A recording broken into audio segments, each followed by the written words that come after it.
Coucou Raphaël.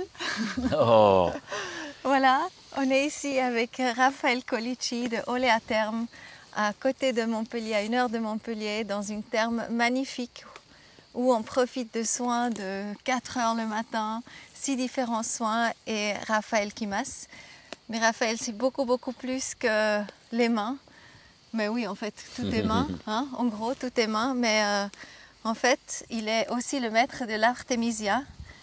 Et je te laisse présenter peut-être ce que c'est l'Artemisia, parce que oui, alors c'est une dizaine d'années, j'ai ramené des graines sélectionnées du Sénégal parce que j'ai vu un peu les bienfaits que ça pouvait avoir sur les pandémies de malaria, et les gens se relevaient de fièvre intense, et j'ai trouvé ça spectaculaire. Et j'ai essayé de voir si elle poussait ici en climat méditerranéen, frais, puisque le Larzac est juste derrière nous. Et bien, c'est une plante qui m'a donné beaucoup de satisfaction parce qu'elle est d'une rusticité à toute épreuve. Là, il y en a sur le chemin, alors le tracteur passe dessus, elle continue à pousser. Il n'y a aucun entretien, il n'y a pas besoin d'avoir un sol riche. Elle s'accommode des terres pauvres, comme on a ici, hein, puisque ici on a créé cette oasis sur des carrières de pierre, et il n'y avait pas de matière organique, donc il y avait un semblant de sol stérile. Et donc vraiment, elle se plaît dans cette frugalité du sol, et voilà, je trouve que déjà, si une plante ne demande pas d'intrants, n'est pas compliquée à cultiver, c'est déjà un point fort. Alors, ensuite, ce qui m'étonne beaucoup, c'est qu'on ne porte pas d'intérêt à cette plante qui peut soigner tellement de maladies. Et ce qui m'a séduit au départ, c'est ses capacités in vitro à mettre en apoptose entre 8 et 16 heures les cellules cancéreuses. Alors vraiment, hein, c'était ça qui m'a motivé pour l'Europe, et non pas voilà, le palu ou des virus. Et donc, voilà, j'ai eu beaucoup de mal ces dernières années à trouver quelqu'un qui veuille bien faire des séries d'études avec des personnes voilà, qui ont le cancer, de voir comment les marqueurs évoluent, parce que c'est quand même reconnu comme aussi un antiprolifératif des cellules cancéreuses. Donc voilà, on aurait beaucoup à investiguer dans ce champ. Et voilà qu'arrive le Covid-19, et au mois de janvier, dès que mon ami Jean-Yves Billien a fait la première interview du professeur Raoult et qu'il a parlé de l'hydroxychloroquine, j'ai vite fait le parallèle avec cet antipaludéen et l'artémise. Ils avaient voilà, déjà la même réaction pour le palu, et l'hydroxychloroquine étant un antiviral puissant, ainsi que l'artémise. Donc voilà, ce parallèle pour moi me semblait important à faire, et donc j'avais eu une très belle récolte l'an dernier, et je me suis dit voilà, c'est important de faire connaître cette plante qui est interdite en France, interdite par l'OMS, ce que j'ai du mal à comprendre. Alors j'ai commencé par faire des interviews, par en parler dans des réunions de planteurs de graines paysannes. Et puis, voilà, est arrivé le virus avec toutes ces peurs, toute cette angoisse de cette maladie, voilà, les conséquences hein, qu'on a vues, hein, être confiné, voir des gens mourir tous les jours. eh bien, j'ai distribué gratuitement voilà, des millions de graines, surtout après l'interview de Thierry Casasnovas, qui m'a aidé à en distribuer une partie. Et là, nous sommes à 9 300 000 environ graines distribuées, plus d'1 millier de pots de plantes.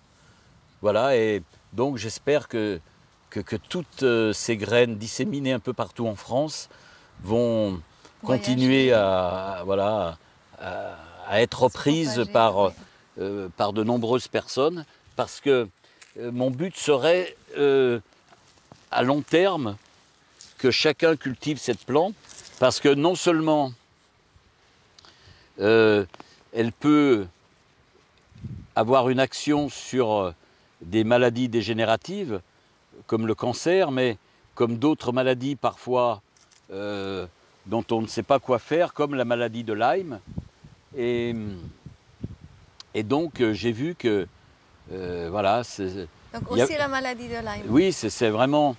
Il y a une potentialité. J'ai eu des bons résultats il y a quelques semaines, parce que voilà, moi j'ai pas le droit de le faire, mais les gens, à partir de cette plante, ils peuvent faire des teintures mères, ils peuvent faire de la gémothérapie, mais ils le font eux-mêmes parce que vu qu'elle est interdite, comme ça, c'est eux-mêmes qui prennent le risque pour eux-mêmes. Voilà. Et en suivant bien sûr les prescriptions faites par des herboristes ou des pharmaciens.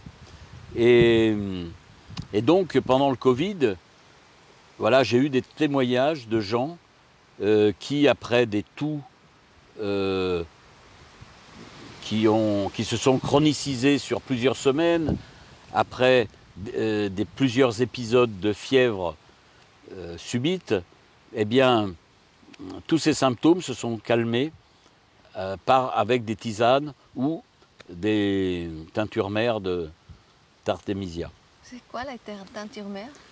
Alors, donc, c'est prendre, souvent c'est fait avec les matières sèches de la plante, donc de l'artémisia séchée, environ 25-30%, et de mettre à macérer dans de l'alcool. Voilà, mais ça, il vaut mieux le faire avec un herboriste ou avec le demander à qu'il soit fait par un pharmacien. Mais le problème, c'est que cette plante étant interdite, je pense que le commerce de cette plante ne doit pas être autorisé. Donc qu'est-ce que tu conseilles maintenant à tout le monde? Parce qu'il n'y a pas tout le monde qui a des jardins par exemple, mais qu'est-ce que tu conseilles pour tout le monde s'ils veulent avoir cette plante auprès d'eux? Alors, les 2 mois et demi d'expérience que je viens de vivre, ça a été très dur parce que c'est venu en plus de mon travail. Donc j'ai reçu des milliers de mails, des milliers de lettres pour que j'envoie l'artémisia. Et donc des milliers de questions, dont celle-ci, comment je vais faire, je n'ai qu'un balcon, à quel endroit il faut... Donc voilà, l'artémisia s'accommode de tout, mais il vaut mieux la mettre en pleine terre, dans un endroit ensoleillé, plutôt au sud. Et on peut, même si on n'a qu'un balcon, ou même sous une fenêtre, mettre dans un gros pot. Alors au lieu de faire 2 mètres, elle fera 1,20 m ou 1,50 m, mais vous pourrez avoir une récolte. Et donc le but de tout ça, je suis en train de faire un protocole pour l'hiver prochain, pour permettre aux gens de se prémunir des grippes annuelles, mais aussi si le corona sous une autre forme revient, eh bien de faire une cure préventive d'artémisia.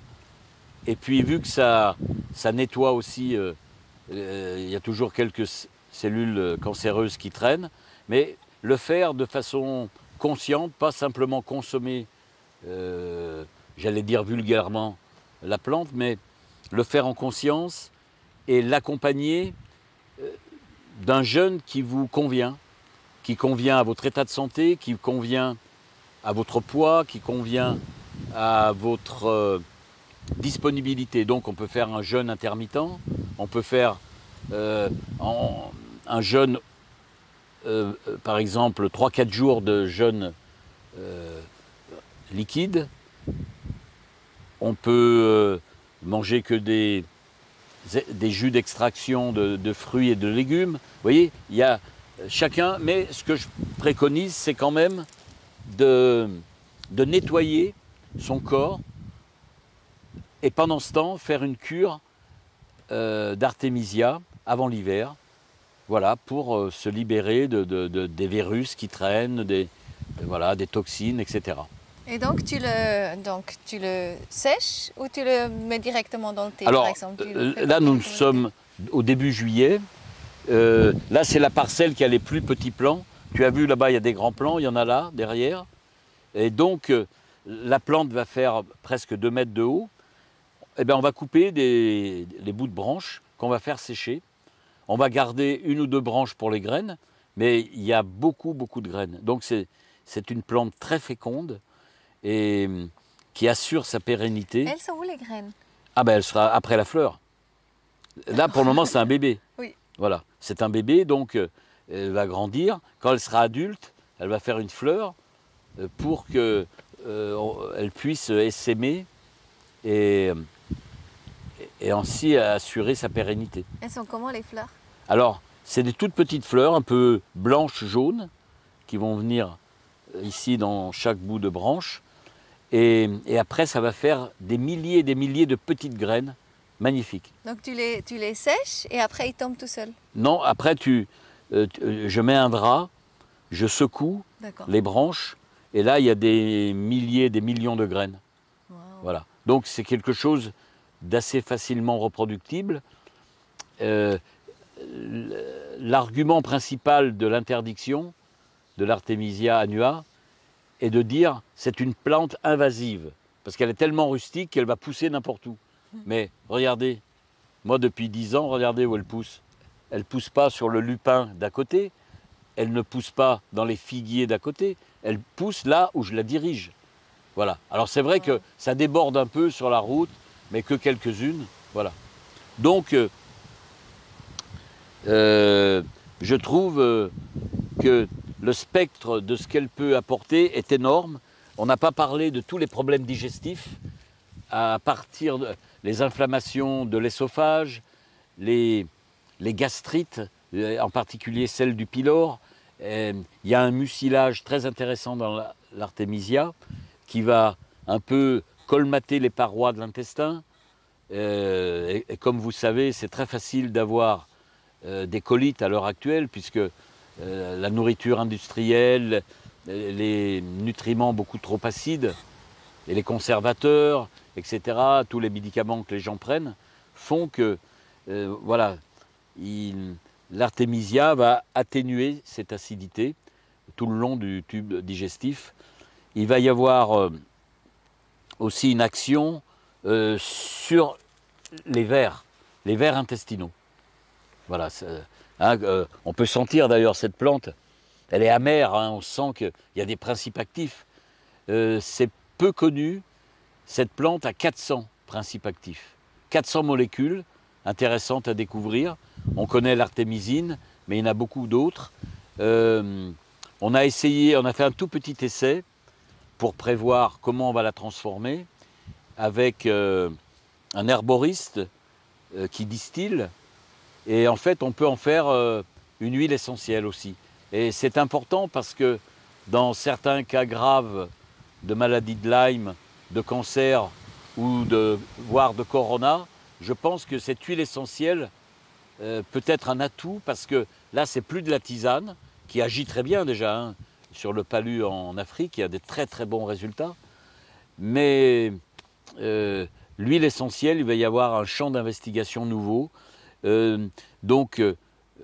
Avec des amis scientifiques, parce que nous on fait ça voilà, pour le fun, on fait ça, on rigole, on s'amuse, on veut que voilà, cette plante elle perce, il n'y a pas d'enjeu ni de labo, voilà, on dit voilà, si on trouve quelque chose, tant mieux. Donc j'ai des amis qui font partie des plus grands pharmaciens français, des plus grands cancérologues, des plus grands biologistes.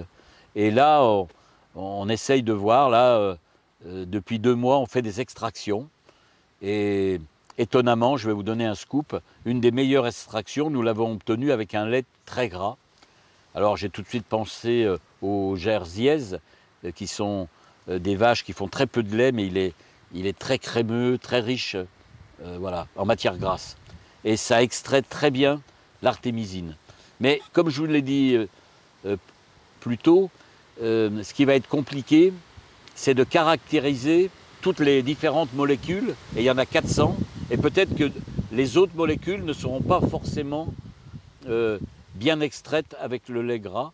Voilà, c'est pour ça qu'on est en train de percer les secrets de cette magnifique plante. Seulement c'est long parce que voilà, on fait ça en dilettante, on n'a pas d'argent spécialement pour le faire, et on va voir. En tous les cas, moi je fais vraiment confiance à différentes pharmacopées, comme la pharmacopée d'herboristerie ancienne qui, à 2000 ans, voilà, avait inscrite cette plante pour, voilà, pour les grosses fièvres, pour les virus, pour des maladies un peu inflammatoires, des maladies inconnues.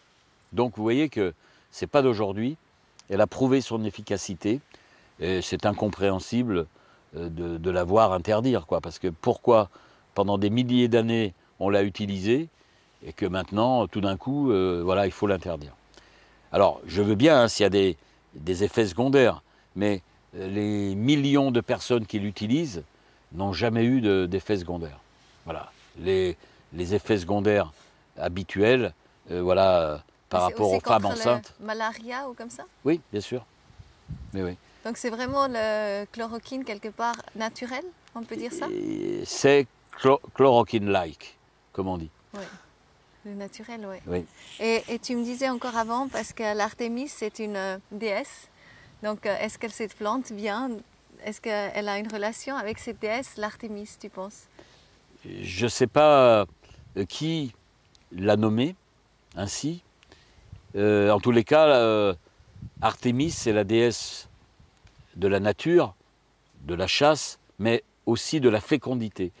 Et c'est vrai que je suis impressionné par sa capacité à se reproduire, donc à pousser sur des sols ingrats et à faire en sorte qu'elle se reproduise, voilà.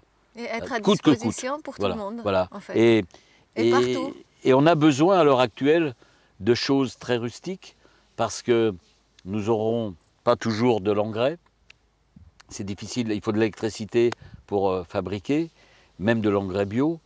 Il faut de l'eau, il faut faire pousser les plantes. Cette plante n'a pas besoin d'eau. Regardez, elle n'est pas arrosée.